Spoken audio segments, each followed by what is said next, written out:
23, después de haberles azotado mucho, fíjese el énfasis en mucho. Dios quiere que sepamos que esto no fue una pequeña paliza, fue una paliza y media la que les dieron. Después de eso dice, los echaron en la cárcel, mandando al carcelero que los guardase con seguridad. Al carcelero se le daba el encargo de custodiar a los presos, y ay de que un preso se le escapara. Era la cabeza del carcelero. No, de veras, así se trataban las cosas. El Imperio Romano así trataba las cosas.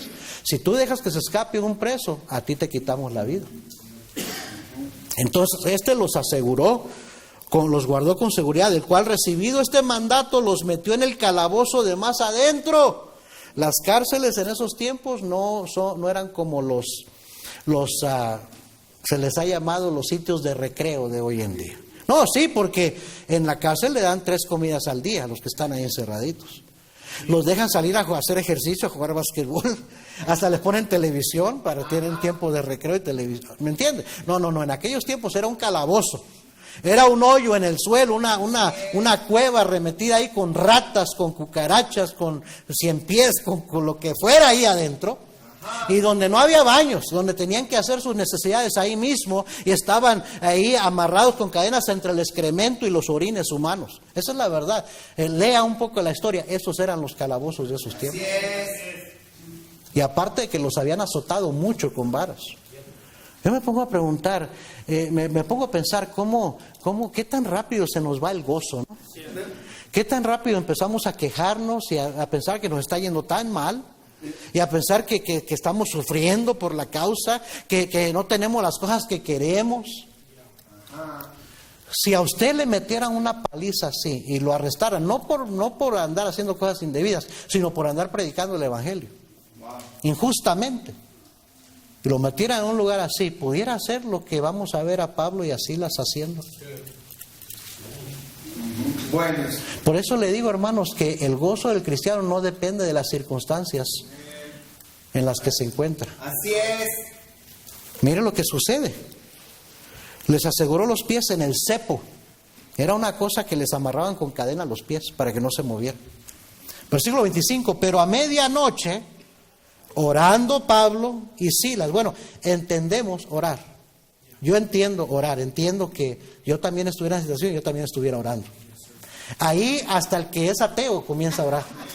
No, de veras. Hasta el que dice que no, es muy religioso y no cree en Dios, en una situación así se pone a orar. Así es. Encuentra religión, dice. ¿Sí o no? Pero lo que no entiendo es lo que sigue. Orando Pablo y Silas, dice, ¿qué dice ahí? Cantaban himnos a Dios. Ay, ay, ay.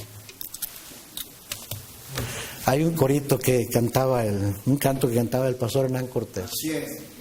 Amén. ¿Cómo dice? Fácil es cantar.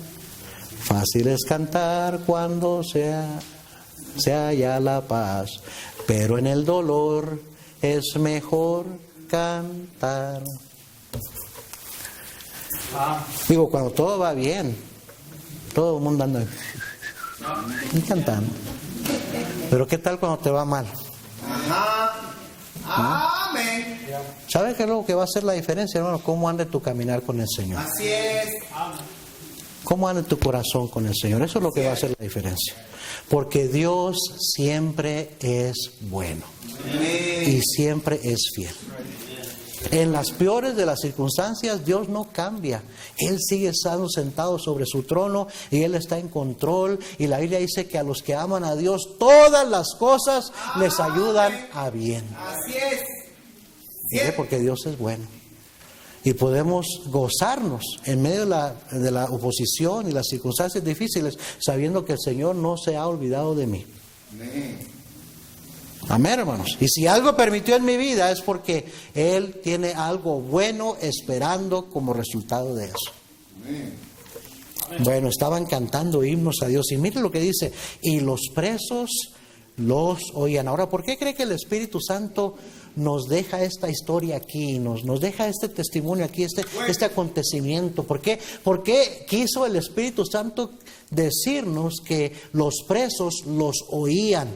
Le voy a decir por qué, hermanos, porque siempre hay otros que están viendo al cristiano y están oyendo al cristiano. Siempre, siempre, donde quiera que usted esté, siempre va a haber alguien que está poniendo atención a cómo usted se comporta, a lo que usted dice, a cómo usted habla.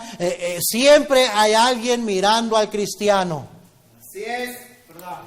Y basado en nuestro testimonio va a ser la opinión que ellos tengan de nuestro Señor Jesucristo, de la Biblia, del mensaje que predicamos, de la iglesia, de Dios.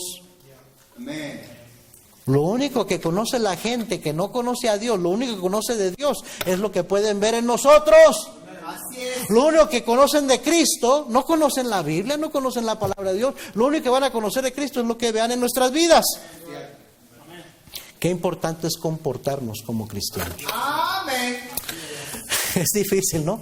Cuando uno va manejando y se le atraviesan y le frenan y uno quiere decir ¡yeah! Hasta se le cambia la cara, así se le retuerce. Recuerde, soy cristiano.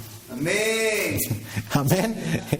Soy cristiano. Amén. O está en la línea en el mercado esperando y alguien se le mete enfrente. O la persona ahí se tarda demasiado. No, sea paciente. Hay que estar conscientes, amén. Amén. Digo, esto me lo estoy predicando a mí mismo. Mi esposa me está viendo, está diciendo, sí, predícatelo a ti mismo. Porque a veces se nos olvida que alguien nos está viendo, nos está oyendo. Así es. Cuando vamos a ir a reclamar nuestros derechos, o vamos a ir a quejarnos como el cliente. Ajá. ¿Ah? Yo estoy confesando eso, ¿verdad? Nosotros, mis hijos, los criamos con comida rápida, fast food, McDonald's, Jack in the Box, Taco Bell, porque andábamos en el carro, en las rutas, visitando, ganando almas, yendo al instituto. Es que andábamos en el carro, llegaba del trabajo corriendo, y a veces mi esposa nos hacía comida para llevar caliente, pero a veces no era práctico, iba en el carro, entonces agarró una hamburguesa y vámonos al instituto, y así, entonces cuando sacaban la orden mal, y yo tenía que regresar por el drive-thru, yo decía, estos van a desear nunca haberse equivocado con mi orden, porque tuve que dar la vuelta y regresar. Ahorita les voy a dar un pedacito de mi mente. Y después, ¿cómo se siente uno mal? Amén. ¿Ah? Inevitablemente, más adelante uno se va a encontrar con esa persona tocando puertas. Vengo a hablarle de mi iglesia de Cristo Jesús, y se acuerda, y ven la cara y dice, ay, ese me reconoció.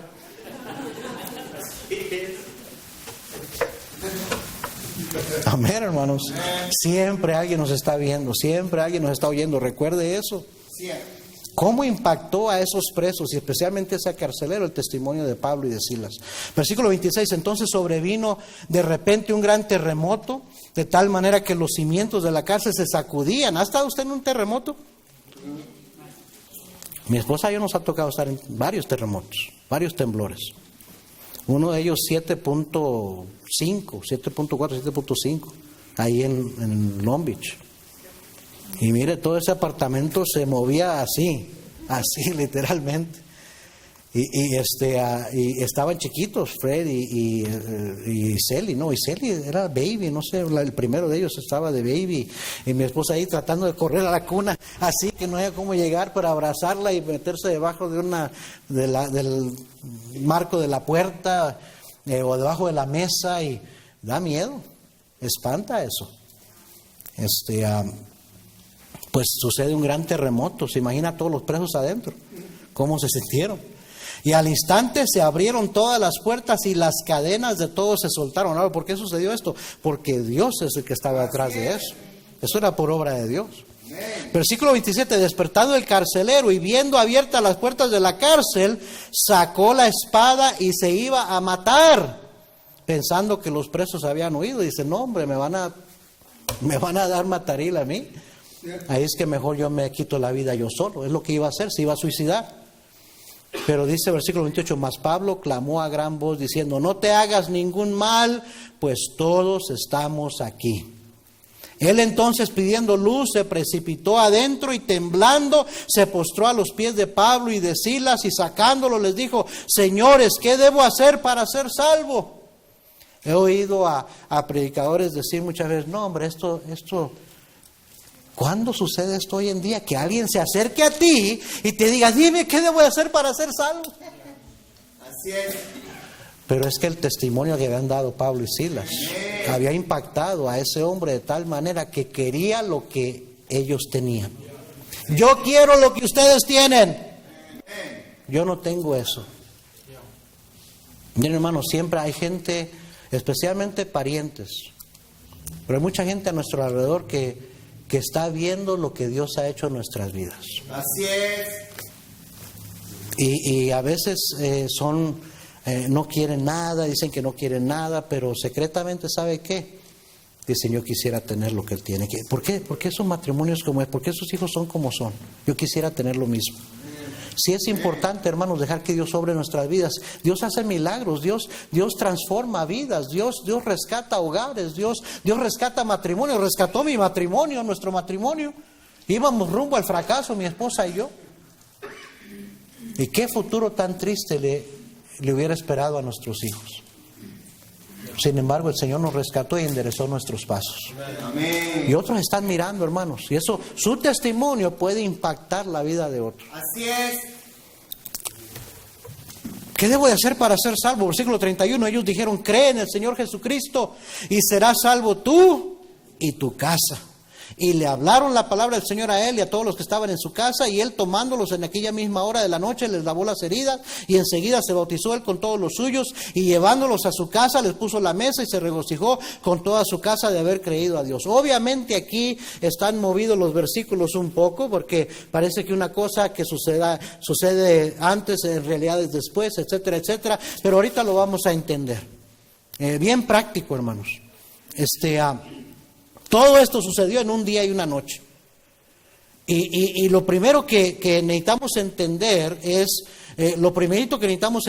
que la salvación es por gracia.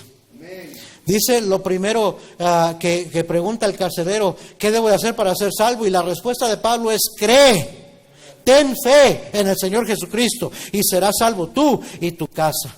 La salvación es por gracia, por medio de la fe. Efesios 2, 8 y 9 dice, porque por gracia sois salvos por medio de la fe. Y esto no es de vosotros, es don de Dios. No por obras, para que nadie se gloríe. Amén. La salvación es un regalo de Dios, nada más un regalo se puede recibir. Así es. Eso es la gracia es el favor inmerecido de Dios. Amén. Lo único que tiene que decir, Señor, te acepto, te recibo, Señor. Y ese regalo Él nos lo da. Por eso dice la Biblia, la paga del pecado es muerte, mas la dádiva, el regalo de Dios es vida eterna en Cristo Jesús, Señor nuestro. El Señor no cobra. El Señor ya pagó el precio de nuestra salvación en la cruz de Calvario. Ya quedó pagado. Por eso Cristo dijo, consumado es, acabado está, cuando estaba en la cruz. Antes de expirar dijo, acabado está. Pagó el precio de sus pecados, mis pecados, de todo el mundo. Y ahora Él ofrece una salvación gratuita. Amén. No barata, porque a Cristo, al Hijo de Dios, le costó su vida. Pero gratis para usted y para mí. Lo único que tenemos que hacer es recibirla. Decir, yo no me puedo salvar a mí mismo. Una religión no me puede salvar. Mis obras no me pueden salvar. El único que me puede salvar es Cristo. Amén. Y Cristo salva. Todo el que a mí viene, yo no le echo fuera, dijo Cristo. Entonces, la salvación es por gracia, por medio de la fe. Es una fe, sí es una fe individual. Ezequiel 18:20 dice que el hijo no llevará los pecados de su padre y el padre no llevará los pecados de su hijo. Lo que quiere decir es de que nadie puede pedir para que Cristo salve a otro. Porque cada uno de nosotros vamos a tener que estar de pie ante el juicio de Dios y dar cuentas de nuestra propia vida. Entonces el Señor dice en Romanos 10:9 que si confesares con tu boca, el Señor quiere que cada quien con su propia boca invoque el nombre de Cristo, confiese a Cristo como su Salvador para salvarle. Dice, si confesares con tu boca que Jesús es el Señor y creyeres en tu corazón que Dios le levantó de los muertos, serás salvo. Así es. Entonces es una salvación individual. Pero ¿por qué le declaró Pablo a este carcelero, serás salvo tú y tu casa? Bueno. No es algo automático. No es algo automático. Por eso le he dicho muchas veces a niños y a jóvenes de nuestra iglesia, jovencito, jovencita, el hecho de que tu papá, tu mamá sea cristiano no quiere decir que tú eres cristiano. Así es. Dios tiene hijos, Él no tiene nietos. Amén. Cada quien tiene que arrepentirse de sus pecados y tiene que recibir a Cristo como su Salvador, nacer de nuevo individualmente. Así es. No es algo automático, serás salvo tú y tu casa. O sea, cada miembro de nuestra familia necesita creer, ponerse a cuentas con el Señor también individualmente, ¿sí o no? Pero ¿por qué le dijo Pablo eso? La pregunta que debemos contestar es esta: ¿quiere Dios salvar a mis familiares? Ajá. Bueno. ¿Usted cree que es la voluntad de Dios que su papá, su mamá, su hermano, su hermana sean salvos? Amén. Pues la Biblia dice en Juan 3:16, porque de tal manera amó Dios al mundo. Usted es parte del mundo, sus familiares, sus parientes son parte del mundo. Así es. Quiere decir que Dios los ama y envió a su Hijo unigénito para que todo aquel, su familia, mi familia, todos, cada miembro de nuestra familia, que cree en Él no se pierda, mas tenga vida eterna. Así es. Segunda de Pedro 3:9 dice la Biblia que Dios no quiere que ninguno perezca, Bueno eso. sino que todos procedan al arrepentimiento. Amén. Entonces, ¿quiere Dios que mis parientes, que mi familia sean salvos? Claro que sí. Amén. Mire 1 Timoteo 1:12. Yo sé que algunos están viendo el reloj y dicen, pastor, el Super Bowl, quiero alcanzarlo. Mire, ya ganaron los 49ers, hombre, ya.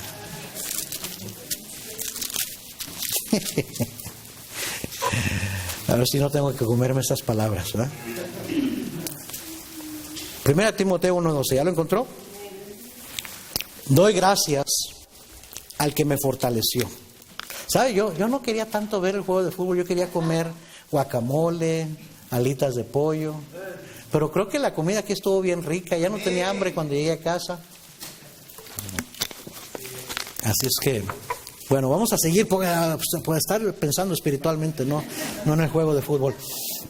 Doy gracias, dice, al que me fortaleció, a Cristo Jesús, porque a nuestro Señor, porque me tuvo por fiel poniéndome en el ministerio, habiendo yo sido antes blasfemo, perseguidor, injuriador, me fui recibido a misericordia, porque lo hice por ignorancia, en incredulidad, pero la gracia de nuestro Señor fue más abundante con la fe y el amor que es en Cristo Jesús.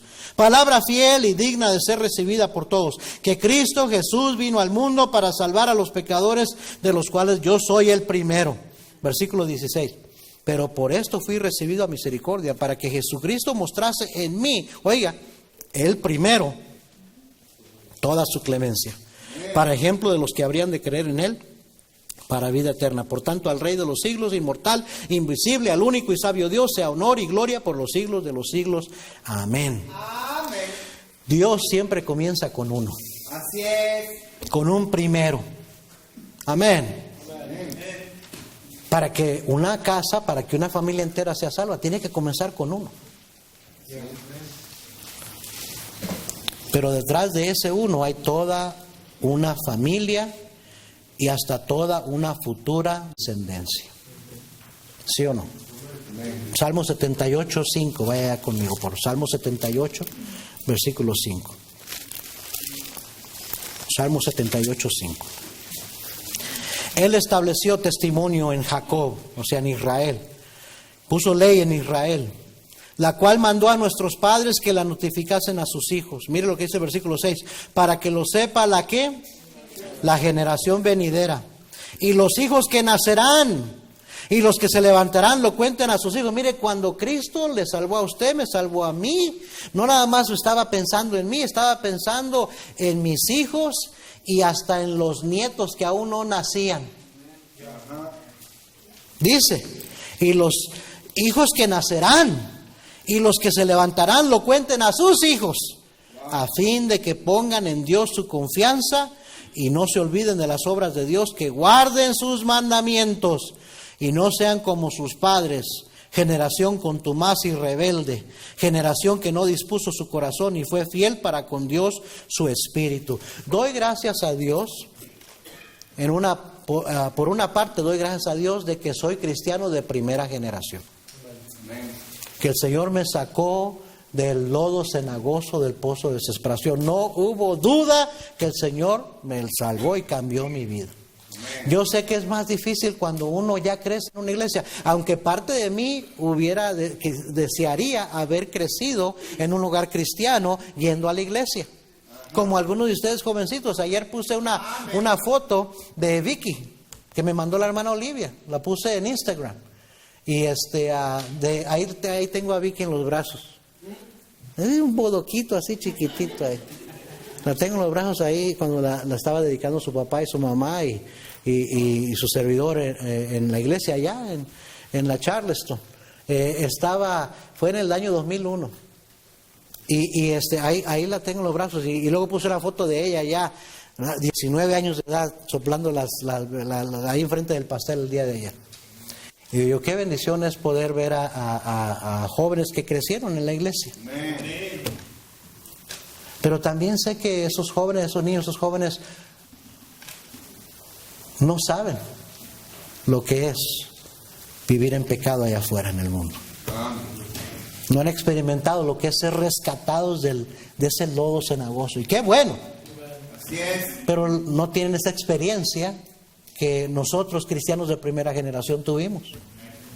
¿Sabe qué es lo bonito de ser salvo, de ser cristiano de primera generación? Que le podemos contar a nuestros hijos lo que Cristo hizo en nuestras vidas. Amén. Así es. Digo, y si no les contamos, ¿cómo van a saberlo? Amén. Y lamentablemente muchos jovencitos crecen y ven allá al mundo, los incrédulos, y piensan que se están perdiendo algo. Ajá. Dicen, mi papá y mi mamá me tienen metido en la iglesia todo el tiempo y allá los chamacos del mundo, mira, se la andan pasando bien suave, bien padre, bien divertido, bien chido, como quiera decirlo. Me estoy perdiendo de algo. Y nosotros que Cristo nos salvó de esa vida, decimos, no te estás perdiendo nada, estás perdiendo un montón de quebrantos, de dolor, de fracasos, de lamentos. Eso es lo que te estás perdiendo. Amén. ¿Para qué quieres ir a probar allá? De allá me sacó el Señor a mí. Amén. Y déjeme decirle, hermano, el Señor quiere que nosotros le contemos a nuestros hijos y que ellos puedan ver lo que Cristo ha hecho en nuestras vidas, para que ellos también crezcan poniendo su fe en el Señor. Así es. Y que ellos no cometan los errores que usted y yo cometimos, no tengan los fracasos que usted y yo tuvimos. Amén. Amén. Piense en su descendencia. Dios está pensando en nuestra descendencia. A nosotros debe importarnos nuestra descendencia. Amén. Para mí, que yo ya soy abuelo, ya digo, gloria a Dios, mis hijos ya se casaron, están bien, gloria a Dios, ya terminó. No he terminado, porque ahora están mis nietos. Tengo que orar por ellos, tengo que darles un buen ejemplo, tengo que contarles a ellos. Amén. Gloria a Dios, que pueden crecer en la iglesia, en los caminos del Señor. Y yo creo que mis hijos van a estar haciendo mucho mejor trabajo con sus hijos de lo que yo hice con ellos. Pero esos que somos de primera generación, necesitamos compartirle a nuestros hijos lo que Él hizo por nosotros. Amén, hermanos.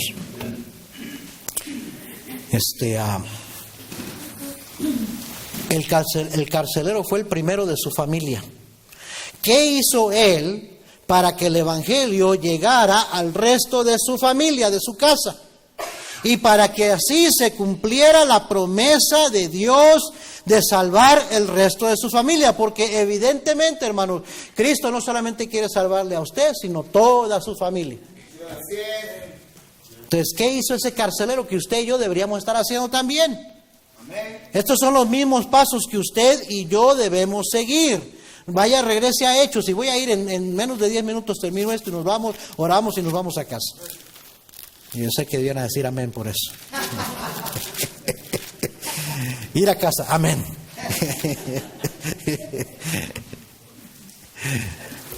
Hechos 16:32. Y le hablaron la palabra del Señor a él y a todos los que estaban en su casa.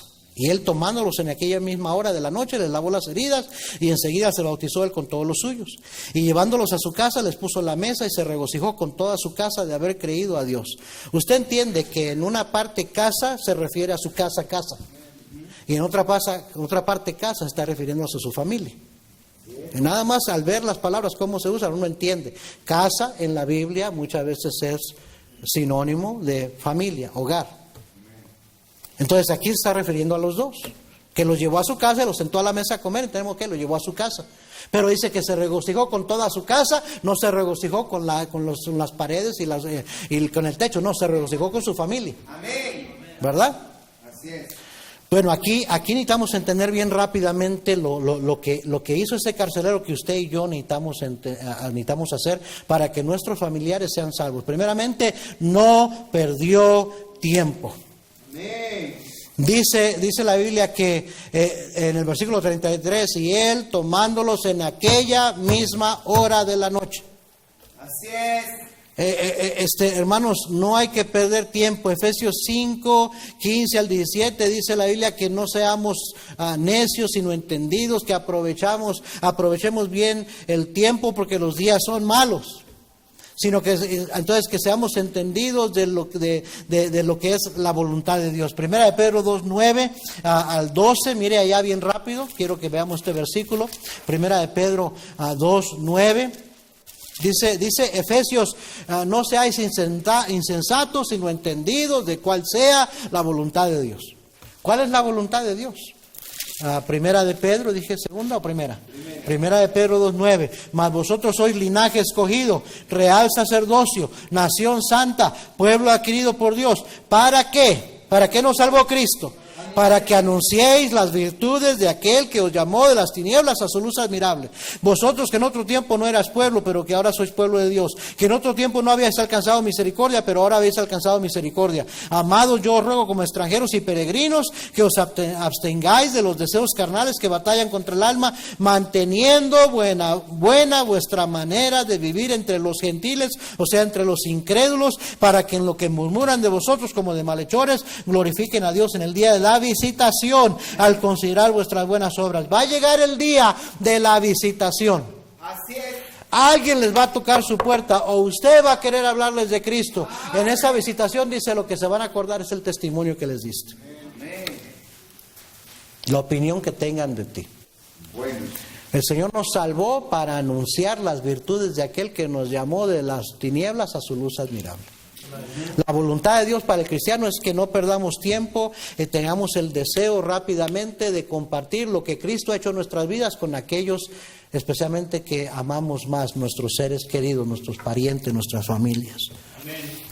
No perdió tiempo, hermanos, no hay que perder tiempo. Propóngase que este año va a hacer algo. Ya no va a dejar pasar más tiempo.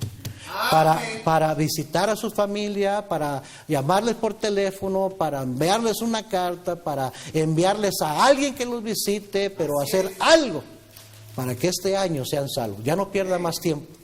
El tiempo está pasando. Yo le digo a mi esposa, tu familia, tus hermanas están poniéndose más y más grandes, ella es la menor y van a empezar a morir. Y qué terrible que hayamos dejado pasar oportunidades de hablarles de Cristo, de testificarles y se vayan al infierno. Cuando nosotros conocíamos la verdad. Amén. No hay que perder tiempo. Amén, hermanos. Amén. Segundo, los llevó a su casa. Llevó a Pablo y a Silas y a Timoteo y a Lucas y a todo su grupo de colaboradores. Los llevó, los invitó a su casa. Dice en el versículo 34, y llevándolos a su casa. Se preocupó por su hogar, por su familia, por sus parientes también. ¿Se acuerdan del hombre rico cuando estaba allá en el infierno? Así es. Que le decía a Abraham, envía a Lázaro para que vaya a la casa de mi padre y le hable a mis 4 o 5 hermanos, ¿cuántos hay? Para que les testifique y para que no vengan a este lugar de tormento. Oh, hermanos, ya después de que muramos, bueno, usted y yo sabemos que vamos al cielo, gloria a Dios, ya va a ser muy tarde para que usted haga algo por su familia. Así es. Ahorita estamos a tiempo. Amén. Amén, hermanos. Los llevó a su casa, yo le estaba diciendo a mi esposa, necesitamos oír o necesitamos mandar a un pastor, a un hermano, a alguien que los visite. Amén. Si es necesario mandarle ofrenda, vamos a mandarle una ofrenda a alguien para que vaya y los visite y les hable de Cristo. Amén. Vamos a hablarle a nuestros parientes, a mis cuñadas, y le vamos a decir, si yo fuera a visitarte, ¿nos recibirías en casa? Claro que sí. Bueno, no podemos ir, pero podemos enviarte a un pastor, a este hermano, recíbelo como si nos recibieras a nosotros. Amén. Queremos que escuchen lo que ellos les quieren enseñar. Amén, hermanos. Amén. Número 3, les puso la mesa. Les puso la mesa. Dice, llevándolos a su casa, les puso la mesa. Los invitó a comer. Amén. Amén. Mire Mateo 10, versículo 5. Mateo 10, 5. El día de ayer fuimos a tocar puertas, a ganar almas. Tocamos como 10 puertas, 11 puertas, nadie nos abrió. Y finalmente nos abrió la puerta el hermano Nicasio, ahora hermano en Cristo. Amén. Y la mayoría de la gente no nos invita a pasar, pero él sí nos invitó a pasar. Y hasta nos ofreció una agüita, una sodita. Y dijo, venga, siéntense. Y nos escuchó. Y pudimos compartirle con paciencia, con tranquilidad, compartir el Evangelio. Y al final hizo una oración para recibir a Cristo como un Salvador. Y me dijo, mañana ahí voy a estar. Y mire qué raro es encontrar gente de palabra hoy en día. Amén. Cierto. Y hoy entró solito ahí. Ajá. Y me dio un gozo, una alegría cuando vino el hermano Dante, se me acercó con la tarjeta de visitante y vi Nicasio. Y dije, mi visitante, gloria a Dios. Amén. Gloria a Dios. Amén. Pero qué diferencia hizo que cuando lo pasan a uno, no todos lo hacen pasar a uno, a veces uno tiene que compartir ahí en la puerta. Pero qué importante es este asunto de entrar y sentarse a la mesa, a la casa de alguien y compartirle, darle una enseñanza del Evangelio, una lección bíblica. La gente aprende más así, tiene más impacto en su vida así. Los invitó a comer. ¿Por qué? Porque le interesaba que su familia fueran salvos. Amén. Dice Mateo 10, versículo 5, a estos 12 envió Jesús y les dio instrucciones diciendo, por camino de gentiles no vayáis y en ciudades samaritanos no entréis, sino id antes a las ovejas primeras de la casa de Israel. Y primero la salvación vino a Israel. Israel rechazó al Mesías y por eso la salvación se extendió a todos los gentiles. Pero primero Dios le quiso dar la oportunidad a su pueblo de ser salvo. Por eso les estaba diciendo Cristo eso a sus discípulos. Versículo 7, yendo, predicad, diciendo, el reino de los cielos se ha acercado. Versículo 8, sanad enfermos, limpiad leprosos, resucitad muertos, echad fuera demonios, de gracia recibisteis, dad de gracia. No os proveáis de oro, ni plata, ni cobre en vuestros cintos, ni de alforja para el camino, ni de 2 túnicas, ni de calzado, ni de bordón, porque el obrero es digno de su alimento. Mas en cualquier ciudad o aldea donde entréis, informaos quién en ella sea digno, y posad allí hasta que salgáis. Mire, para que entienda, que tenga el interés, que quiera escucharles. Yo siempre les he dicho, hermano, no se ponga a alegar con gente que no quiere escuchar. Ajá. No vamos para pelear, no vamos para contender con la gente. Vamos buscando a aquel que sí quiere escuchar. Y en pocas palabras eso es lo que el Señor está queriendo decirles. Versículo 12, y al entrar en la casa, saludarla. Si la casa fuera digna, o sea, si están interesados, si son amigables, dice, vuestra paz vendrá sobre ella. Vas a poder ganarlos para Cristo. Vas a poder compartirles el Evangelio del apresto de la paz del Evangelio. Mas si no fuere digna, vuestra paz se volverá a vosotros. ¿Cuánta gente rechaza el mensaje? Versículo 14 dice, si alguno no os recibiere ni oyere vuestras palabras, salid de aquella casa o ciudad y sacudid el polvo de vuestros pies. O sea, ya hiciste lo que pudiste, ya testificaste. No quisieron, ya hiciste tu trabajo. Cierto. Ya quedas libre de responsabilidad. Porque ya le compartiste. Yo quiero este año que mi esposa y yo le compartamos a toda su familia. Ahora para Navidad les enviamos una tarjeta de Navidad y les enviamos el librito ese Cómo ser salvo.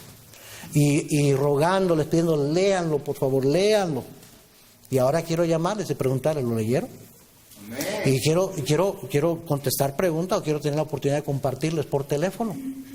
Y si es necesario, necesito mandarles a un hermano, a un hermano pastor o a un hermano que gane almas para que vaya y los busque y les hable de Cristo. Les hable de Cristo. Mi esposa y yo no sabemos cuándo vamos a poder ir, pero no podemos estar esperando para siempre. El tiempo apremia, el tiempo se está yendo, los días son malos y cuando menos pensamos ya se van a morir y va a ser demasiado tarde para compartirlos. Necesitamos hacer algo. ¿Sí me está siguiendo, hermano? Amén. Les puso la mesa, los invitó a comer. Yo estoy pensando, bueno, si necesitamos ir, mi plan el año pasado era poder ir allá a San Diego y encontrarme con algunos de ellos que fueran allá a San Diego y hacer una carne asada, pagar yo la comida, pagar todo, que nada más por la excusa, el pretexto de que vengan y vamos a platicar y vamos a testificarles de Cristo. Amén. Lo que estoy diciendo es que no nos pese que nos cueste algo. Amén. Sabe que siempre para que alguien sea salvo, le tiene que costar a alguien. Amén. Es la verdad. Amén, hermanos. Entonces, los invitó a comer. ¿Para qué? Porque tenía interés que le hablaran a su familia de Cristo. Y luego les pidió, los dejó y les pidió que le compartieran a su familia. Regrese a Hechos 16, dice versículo 32, y le hablaron la palabra del Señor a él y a todos los que estaban en su casa. La Biblia dice así que la fe, es por el oír y el oír por la palabra de Dios. Así es. Eso fue lo que hizo Lidia también en Hechos 16:15, dice, y cuando fue bautizada y su familia nos rogó diciendo, si habéis juzgado que yo sea fiel al Señor, entrad en mi casa y posad, y nos obligó a quedarnos. Ojalá que usted entienda que Lidia no estaba acompañada de su familia cuando Pablo les predicó a un lado del río. Aquí, ¿verdad? La Biblia así es, a veces nos da palabras que no entendemos en el tiempo que están sucediendo, pero lo que sucedió es que ella creyó y los obligó, les digo, vengan a mi casa, y en su casa fue donde su familia creyó también.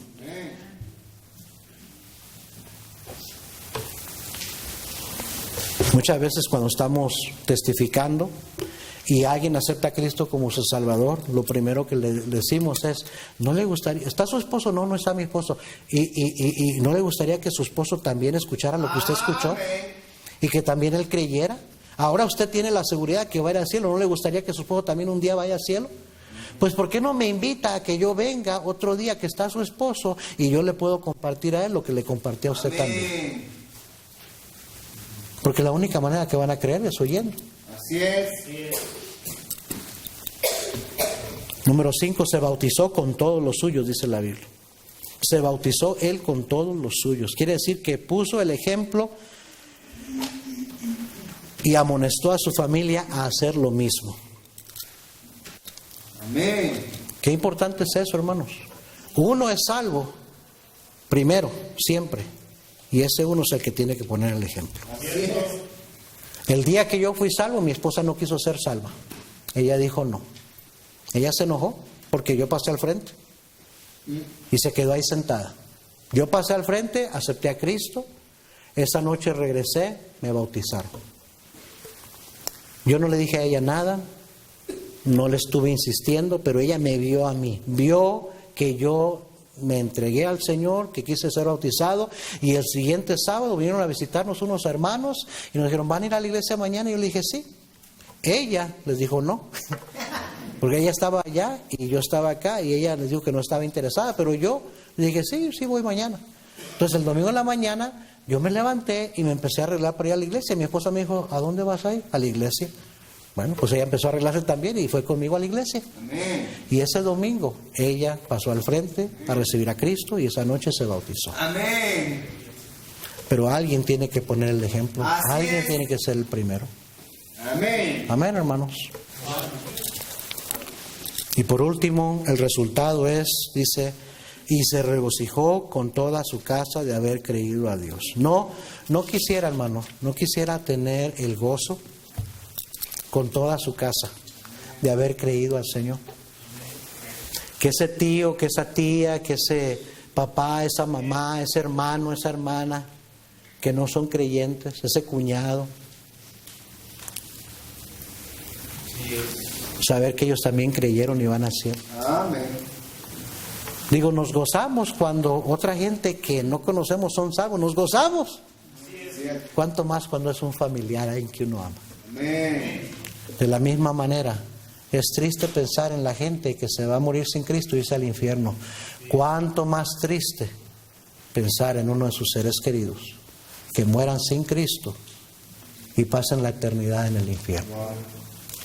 La Biblia dice en Apocalipsis 21, versículo 4, que allá en el cielo Dios va a enjugar toda lágrima de sus ojos.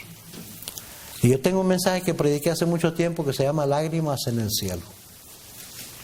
Y si leemos que el cielo no va a haber tristeza, no va a haber dolor. No. El cielo va a ser un paraíso. Vamos a gozarnos, vamos a ser felices por toda la eternidad, hermanos. Esa es la esperanza de la vida eterna en el cielo. Pero ¿por qué dice la Biblia que Dios va a enjugar las lágrimas de los cristianos, de sus hijos? Le voy a decir por qué. Porque un poquito antes, en el capítulo 20, está el gran trono blanco y el lago de fuego. Así es. Y yo creo sinceramente lo creo, que vamos a poder ver cuando gente que conocemos sean lanzados al lago de fuego. Wow. Cierto. Ahora, míreme, piense en ese ser querido que usted quiere. Amén. Yo no me puedo imaginar. Con razón dice la Biblia que enjugará a Dios toda lágrima de sus ojos. Ajá. Si va a haber un dolor en el cielo, va a ser ese. Ver a seres que amamos, que rechazaron a Cristo, ser lanzados al lago de fuego. Así como hay un cielo, hay un infierno. Así es. Así como para ir al cielo, lo único que tienes que hacer es recibir a Cristo. Para ir al infierno, lo único que tienes que hacer es rechazar a Cristo. Amén. No, pero mi mamá es buena. Nadie es bueno. La Biblia dice que no hay ni uno que sea bueno. Todos somos pecadores. Cierto. Y todos merecemos el castigo en el infierno. Amén. No, pero mi papá era un buen hombre. Quizás al criterio, al juicio de los hombres es una buena persona, pero la única opinión que vale aquí es la opinión de Dios. Y Dios dice que todos hemos pecado. Entonces su papacito, su mamacita, su hermanito, su hermanita, que usted tanto quiere, si rechazan a Cristo y se van si rechazan a Cristo y se mueren, van a pasar la eternidad en el lago de fuego. Amén. Cierto. ¿No ve la urgencia, hermano? Si usted no les dice, ¿quién más les va a decir? Si usted no ora por ellos, ¿quién más va a orar por ellos? Si usted no busca la manera de llevarles el evangelio a su casa, ¿quién más lo va a hacer? Cierto. No hay tiempo que perder. Amén. Aquí hay estos principios, hermanos, pero ¿sabe qué? Se necesita acción. No nada más decir, ay, quisiera, ay, qué bueno fuera. Se necesita acción. Vamos a hacer algo. Amén. Vamos a ponernos de pie, vamos a orar.